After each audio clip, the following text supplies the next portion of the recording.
Let's take a look at an essay which was written for an English class that I teach, in which the students were asked to compare a book or a novel with a film adaptation of same. This essay passed with a good mark, in fact, because in general there were very few grammatical errors. Any errors which do appear are highlighted in yellow, and we'll talk about these in a moment. The essay also incorporates varied sentence structure, clear organization, good linking elements, and C2 level vocabulary. And these are indicated in red. Let's take a look through the essay and see if indeed any of it can be improved upon. The essay reads, "Behold, a great red dragon. The titular antagonist's alter ego is based on the William Blake painting, The Great Red Dragon and the Woman Clothed in the Sun. The character, Francis Dolarhyde, was authored by Thomas Harris in his 1981 novel, Red Dragon." Now I'm going to read and make some changes as I go to indicate to the student, the author, how indeed the vocabulary can be improved. It's already quite good, but language can always be improved and edited upon. The self-same character was portrayed by Ralph Fiennes in the 2002 in the feature film of the same name in 2002. The character of Dolarhyde will be critically assessed based on theme and character analysis within the novel and movie. Films recurrently diverge from source material and hence omit vital information. As a result, this can lead to improper representation of the character or characters. Although both devices used in storytelling incorporate their own strengths and weaknesses, or entail their own strengths and weaknesses. In this case, the background information and, let's say, fascinating, compelling themes, which Thomas Harris adds to the story, augment the Dolarhyde's character.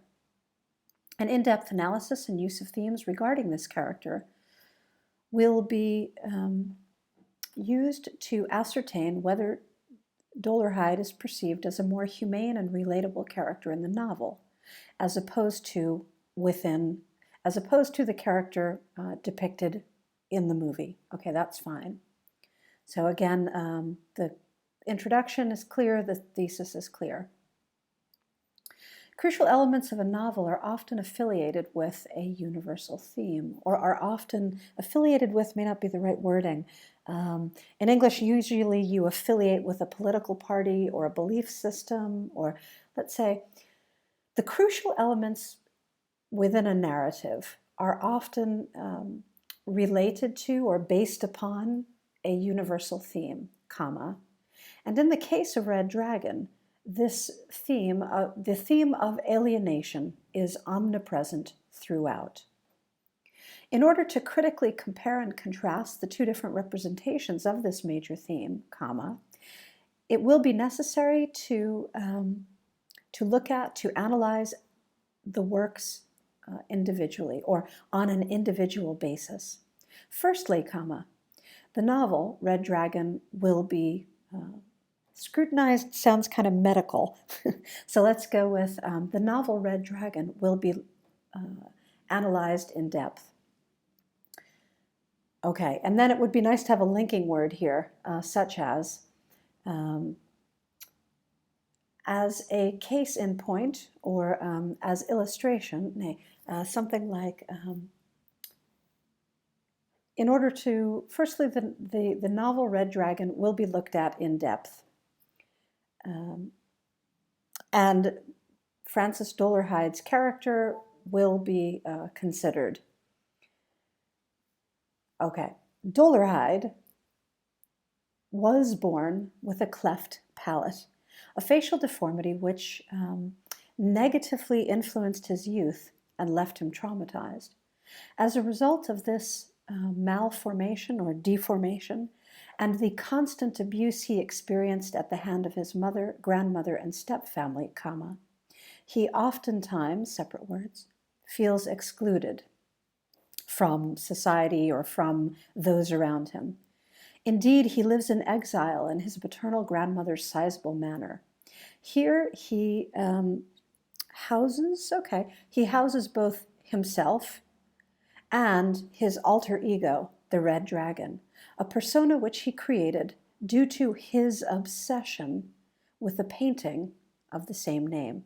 Now, this is a good illustration of, indeed, when using a noun form can often be more academic, more formal sounding than using a verb. So instead of saying being obsessed with, one could write, due to his obsession with.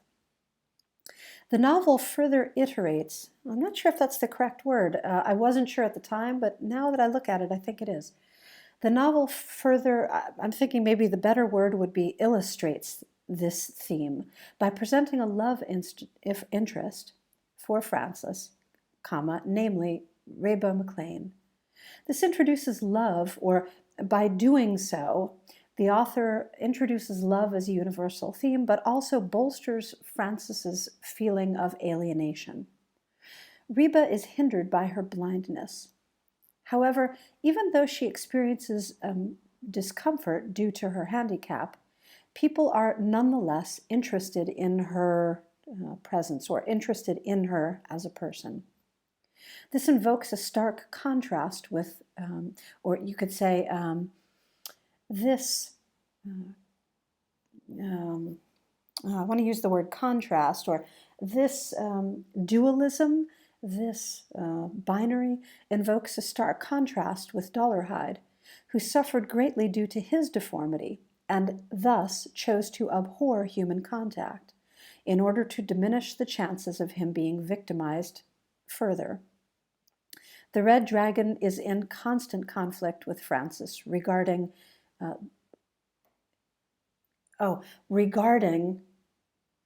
potentially killing Reba, or is in constant conflict with Francis, who wishes to protect Reba. Okay, and then perhaps a comma, both as a defense mechanism to limit further abuse suffered by the hands of others, but also to quench the murderous needs of the dragon, or you could say the murderous thirst of the dragon. Alienation dictates all of Francis' behavior, which in turn puts more emphasis on his alter ego. This vicious cycle leaves Francis spiraling down the road of alienation, or this vicious cycle leads Francis into a downward spiral of alienation. In contrast, the film presents the viewer with a depiction of the Dollarhide's vast estate. The manor itself is a visual representation of the theme, alienation. Few, if any, rooms are occupied, and the house is mostly used for Dollarhide to prepare himself for the act of murder.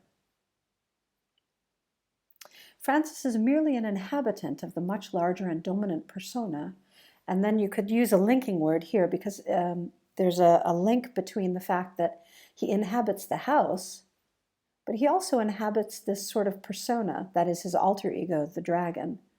Few, if any, rooms are actually occupied, and in this house, Francis primarily uses the rooms to prepare himself for murder. Now that's clunky.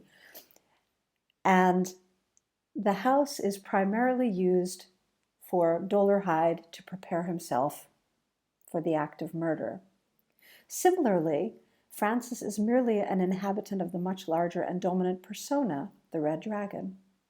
Reba McLean's character is prominently portrayed in the film and, let's say, leads the viewer through a sequence of inner struggles regarding Francis's need to satisfy the red dragon and his drive, or his ensuing drive, or his competing drive, to live a normal life out of exile, without feeling alienated. Love as a theme is used to make Francis feel more humane, instead of presenting further value is not quite the right word here. Love as a theme is used to make Francis feel more humane, instead of depicting or further depicting or enhancing the primary theme of alienation. In comparison, both book and film incorporate this house as a stylistic device in order to emphasize the major themes. However, due to the backstory provided in the novel regarding the domicile, regarding the house, it adds more layers of depth, full stop. The viewer learns that Francis grew up, the viewer and reader learn that Francis grew up in the Dollarhyde mansion, and although it is supposed to present him with comfort, or it is supposed to make him feel comfortable, in fact, it equates to the exact opposite. The house is a constant reminder of his painful past, and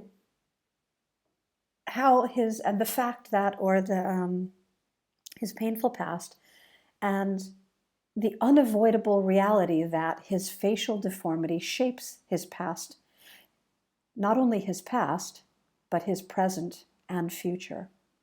The film puts more emphasis on the character of Reba as a love interest in order to make Francis feel more relatable to the viewer. This universal theme is used more prominently in the film as a means of fostering sympathy with Francis. Due to a lack of backstory, which fleshes out alienation as a universal theme, and I'm not happy with fleshes out, due to the lack of a clear backstory illustrating this alienation as a universal theme, the audience is fundamentally left with merely a psychopath and his brief love interest, while his tormented youth and lifelong alienation add more to the theme and ultimately to the reader's sympathy for the character. Okay, we're almost done. We've got one more page. To further ascertain whether or not Francis can be seen as a more humane character in the novel as opposed to the film. And actually, this sentence is a bit unnecessary. You just go to the point. You don't need to tell us what you're going to do. Just do it. Okay, so let's start here. The reader learns throughout the tale, the story, the narrative, that Francis was born with a cleft palate. And actually, we could even leave that out. That's a bit unnecessary. One could just say, throughout the narrative, the reality of Francis's cleft palate deformity becomes a prominent theme. This anomaly ultimately leads to his mother's rejection of him, again using a noun form instead of a verb, rejection of him due to peer pressure from her then husband. Without his mother's aid, his stepbrothers and sisters pester him continuously, which results in severe emotional trauma. This is also good, resulting in. This trauma further escalates when his mother abandons him and Francis is forced to live with his abusive, tyrannical, what's the word I want there? Starts with an S. She likes to torture him, sadistic, that's the word.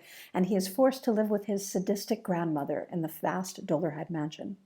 His grandmother ultimately succumbs to illness, but not before inflicting considerable emotional pain on Francis due to her inability to take care of an emotionally damaged youngster.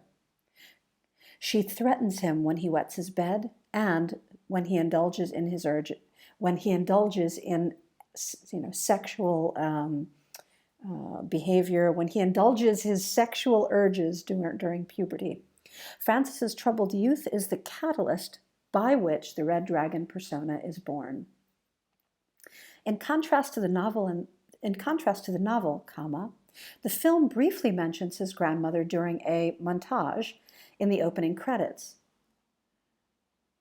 What you need here is a linker. A comma is not really an adequate linker because this is a complete sentence and this is a complete sentence. So we need a linker to combine the two because this is not a subclause. During a montage in the opening credits, and no further information about his youth is given. The film emphasizes Francis's obsession with his body through his, let's say, his constant bodybuilding, his enthusiasm for bodybuilding, his obsessive need for bodybuilding, to bodybuild. His insecurity regarding his facial deformity is compensated for, in his mind, by improving his physique. In the film, carefully placed props of his grandmother's dentures and I'm not sure, I think the manifesto, it's not clear to the reader or the viewer, it's not clear to the reader of the essay what manifesto the author is referring to, but in the film, carefully placed props of his grandmother's dentures and a manifesto written by, I think it was by the Red Dragon, provide additional information. However, without the proper context provided by the novel, these items lose their meaning or their meaning to the viewer. In comparing the novel and the book in regards to background information, it can be seen that the novel greatly enhances the reader's sympathy for Francis by fleshing out his character with a detailed description of his upbringing. By neglecting to include this material, this information in the film, Francis's very motivation and humanity is severely diminished. The film focuses primarily on the character's inner struggle with his alter ego, the Red Dragon, and his overcompensation for his facial deformity through development of his physique. The novel includes all these elements, however, additionally enhances upon them through a detailed description of the character's youth. In conclusion, both the novel and film include universal themes such as alienation and love. While the novel greatly focuses on alienation and uses love as a means to enhance the primary theme, the film uses love as a means of making Dolarhyde's character feel more humane or relatable. The major discrepancy between the novel and film occurs thus in regards to the lack of adequate background given to the character of Francis. The novel provides the reader with a detailed composition of the character's youth, which adds to his overall empathetic quality. By neglecting to include this vital part of the protagonist within the film, the viewer is merely presented with a diminished version of the character. By focusing on more primary themes and background information in the novel, the character of Francis Dolarhyde is perceived as a more humane figure as opposed to the depiction within the film. Done. Hopefully this feedback and read-through makeover, if you will, helps to illustrate how even good writing can be further improved upon. Writing is a process. It takes time. You need to step back, step away from it, and return and look at it again repeatedly in order to perfect your product, your piece. Thank you.